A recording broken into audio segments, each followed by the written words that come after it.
Good morning friend, myself doctor Shilpi Jaiswal. आज हम लोग इस वीडियो में डिस्कस करेंगे कैपिटलिज्म यानी पूंजीवाद की, जो कि बीए सेकंड सेमेस्टर यानी कि 2020 का एक बहुत इंपॉर्टेंट चैप्टर है। पूंजीवाद के जनक के बारे में अगर बात करें कि who is the father of capitalism, तो जो अर्थशास्त्री एडम स्मिथ है, वो फादर ऑफ कैपिटलिज्म है और इनकी जो फेमस बुक है वो है द वेल्थ ऑफ नेशन। इस पुस्तक में इन्होंने ये बात की है कि प्राकृतिक आधार पे व्यक्ति की जो आर्थिक स्वतंत्रता है उसका काफी प्रबल समर्थन किया है। एडम स्मिथ ये कहते हैं कि जो मनुष्य के आर्थिक जीवन और क्रियाकलाप है उसमें राज्यों का हस्तक्षेप नहीं होना चाहिए। एडम स्मिथ के साथ और भी बहुत सारे अर्थशास्त्री हैं, जिसमें रिकॉर्डो और माथल्स है, वो भी एडम स्मिथ की इस बात से एग्री करते हैं कि जो व्यक्ति का जो आर्थिक जीवन है उससे राज्य को पूरी तरीके से अलग रहना चाहिए। अगर हम लोग बात करें कि जो कैपिटलिस्ट इकोनॉमी है, यानी कि कौन कौन से ऐसे देश हैं जो पूंजीवादी अर्थव्यवस्था के अंतर्गत आते हैं, तो ये स्क्रीन पे आपके नाम रहे। पहला Hong Kong, UAE, Singapore, New Zealand, Australia, Canada, Switzerland, UK यानी कि Britain, United state of America और आयरलैंड। ये जो भी जितने देश हैं वह पूंजीवादी अर्थव्यवस्था के एक उदाहरण हैं। पूंजीवादी अर्थव्यवस्था बेसिकली होती क्या है? ये जो कैपिटलिज्म है, इसमें जो उत्पादन के साधन है वो पूंजीपतियों के हाथों में रहता है। यहाँ पर मतलब जो आर्थिक व्यवस्था होगी, जो कैपिटलिस्ट जो है यानी पूंजीपति जो है, वहां पे फ्री मार्केट सिस्टम होगा। वो उनके पास ही पूरी तरीके से अधिकार होंगे कि वो किस तरीके का व्यापार करें, कौन सा व्यापार करें, किससे करें, यानी एक फ्री मार्केट सिस्टम है। और यहाँ पर प्राइवेट ओनरशिप होगी, यानी कि जो व्यक्तिगत जो स्वामित्व है वो होगा। और यहाँ पर स्टेट जो है वो कोई भी इंटरफेयर नहीं करेगा। और यहाँ पर कैपिटलिस्ट क्लास ये डिसाइड करेगा कि क्या क्या मीन ऑफ प्रोडक्शन होंगे, क्या क्या जो प्रोडक्शन वो होंगे, वो सारी कैपिटलिस्ट क्लास डिसाइड करेगी। यहाँ पर स्टेट जो है वो पूरी कोई भी इंटरफेरेंस नहीं करेगा। जितना भी व्यापार करने से या बिजनेस करने से कोई भी जितना भी बेनिफिट होगा, उसमें पूरा का पूरा जो लाभ होगा, पूरा पूरा जो बेनिफिट होगा, वो कैपिटलिस्ट क्लास के पास ही जाएगा, यानी पूंजीपति के पास। और इसमें इस अर्थव्यवस्था में मजदूरों का शोषण होता है, क्योंकि इसमें मजदूरों को कोई भी उनका लाभ नहीं मिलता है, कोई भी बोनस नहीं मिलता है। और पूंजीवादी अर्थव्यवस्था की वजह से पूरा का पूरा जो लाभ है, बेनिफिट है, वो कैपिटलिस्ट क्लास ही ले जाता है। और यहाँ पे जो लेबर है उसको कोई भी बेनिफिट नहीं होता है। भारत में जैसे कि जो डीपीएसपी है यानी directive principle of state policy, उसके अंतर्गत ये व्यवस्था की गई है कि जो मजदूरों हैं उनका भी कुछ ना कुछ प्रतिभाग होगा, लेकिन कैपिटलिस्ट क्लास में ऐसा नहीं होता है। भारत में पूंजीवाद और समाजवाद, यानी कि इंडिया में कैपिटलिज्म और सोशलिज्म, इन दोनों ही व्यवस्थाओं को का जो मिक्सअप है वो अपनाया गया है, इसलिए भारत में मिश्रित अर्थव्यवस्था है। पूंजीवाद बेसिकली इस तरीके ऐसी आर्थिक प्रणाली होती है, एक ऐसा इकोनॉमिक सिस्टम होता है जिसमें पूरा पूरा का पूरा प्राइवेट ओनरशिप यानी कि जो निजी स्वामित्व है वो व्यक्ति का होगा। राज्य इसमें कोई हस्तक्षेप नहीं करेगा।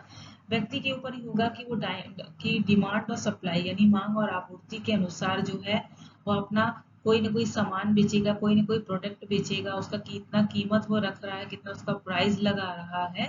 और यहाँ पर स्टेट ये नहीं डिसाइड कर सकता है कि किस प्रोडक्ट का कितना दाम होगा, या व्यक्ति यानी कि जो कैपिटलिस्ट क्लास है जो उस सामान को बना रहा है वही डिसाइड करेगा। यानी कि ये जो जितने भी जो प्रोडक्शन है, जितने भी जो चीजें हैं, उत्पादन की चीजें हैं, वो केवल केवल एक कैपिटलिस्ट क्लास यानी पूंजीपति वर्ग ही डिसाइड करेगा। यहाँ पर राज्य का इसमें कोई भी इंटरफेरेंस नहीं होगा।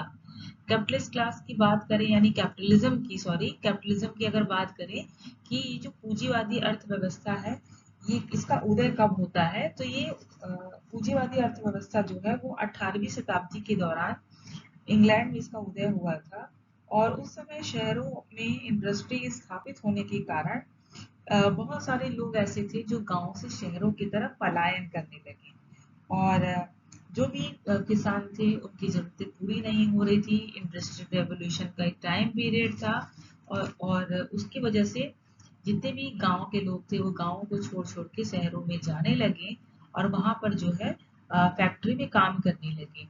अब शहरों में दो तरीके की क्लास इमर्ज होने लगे, एक तरफ जो कैपिटलिस्ट क्लास है और दूसरा वर्कर या लेबर क्लास।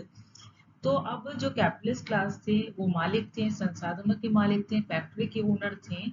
और जो लेबर क्लास थे और यानी जो मजदूर वर्ग थे उनको एक फिक्स वेज दिया जा रहा था, एक न्यूनतम मजदूरी दी जा रही थी। वो फैक्ट्री में जो भी काम करेंगे, जो भी श्रम करेंगे, उससे जितना भी बेनिफिट होगा, जितना भी लाभ होगा, वो सारा बेनिफिट, सारा लाभ जो है वह कैपिटलिस्ट क्लास ही रखता था। तो जब फैक्ट्री में कोई भी प्रॉफिट होता था तो इसमें कोई भी इनको बोनस नहीं होता था, इनका फैक्ट्री में जो भी लाभ होता था मजदूरों को कोई भी हिस्सा नहीं दिया जाता था, पूरा का पूरा प्रॉफिट जो है वो फैक्ट्री का जो ओनर है वो रखता था। इसे ये जो कैपिटलिस्ट क्लास है, इसी सॉरी ये जो कैपिटलिज्म है, इसको एक फ्री मार्केट इकोनॉमी भी कहा जाता है।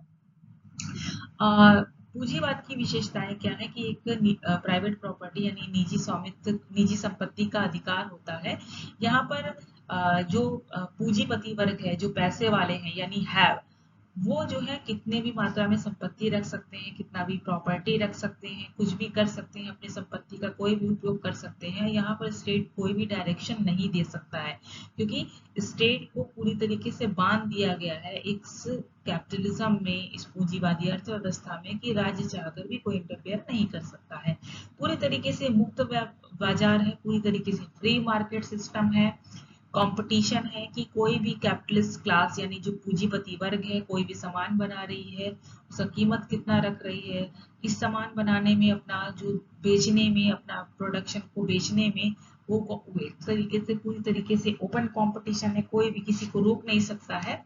इससे जो है बाजार में एक प्रतिस्पर्धा पैदा होती है, कंपटीशन होता है। लाभ का उद्देश्य ये है पूंजीपति का, पूंजीवाद का मेन एम, कि कितना से अधिक वो बेनिफिट प्राप्त कर सके, और इससे ही जो कंपटीशन है वो काफी इंक्रीज होता है। जो गवर्नमेंट है वो कोई भी इंटरफेयर नहीं करेगी, सरकारी हस्तक्षेप बिल्कुल नहीं होगा।